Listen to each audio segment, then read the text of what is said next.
ময়মনসিংহের গফরগাঁও উপজেলার নিগুয়ারি ইউনিয়নের যুবদল নেতা এবং কারা নির্যাতিত ফারুক খান ও তার ভাই ফরহাদ খানের ওপর সন্ত্রাসী হামলার অভিযোগ উঠেছে।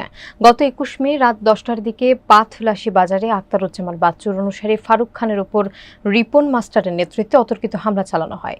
নূর হোসেন সুমনের প্রতিবেদনে থাকছে বিস্তারিত। ফারুক খান জানান, প্রথমে বাজারে চায়ের দোকানে কথা কাটাকাটির এক পর্যায়ে জাকির পালোয়ান, খোকন খান, স্বপন খান সহ ১৫ থেকে ১৬ জন মিলে হামলা চেষ্টা চালায়। তিনি পালিয়ে গেলে হামলাকারীরা তার বোন জামাই কায়ুমের ওপর হামলা করে, এতে কায়ুম গুরুতর আহত হন। পরে রাত ১০:৩০টার দিকে ফারুক এবং ফরহাদ খান বাড়ি ফেরার পথে পুনরায় হামলার শিকার হন।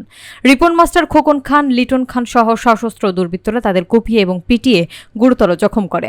স্থানীয়রা উদ্ধার করে ময়মনসিংহ মেডিকেল কলেজ হাসপাতালে ভর্তি করে। ফারুক খান অভিযোগ করেন, এই হামলার পেছনে মাহবুব সামদানির নির্দেশ ছিল। এ ঘটনার বিচার দাবি করে তিনি জানান, হাসপাতাল থেকে ফিরে থানায় মামলা করবেন। ৪-৫টা ৮-১০টা অটো ভাড়া করে ওপরে আমরা তো জানি না যে আমাদেরকে ওরা মিন করে আক্রমণ করবে। আমরা কেন ওই লোকের সাথে কথা বললাম, বাড়ির পাশেও কেন আমরা তাদের গ্রুপের সাথে অ্যাড হই। আমাকে গরম চা মিলা দিলেন কেন?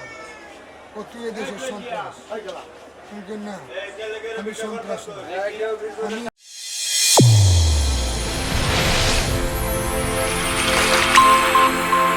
চ্যানেল A1 হৃদয়ের স্পন্দন।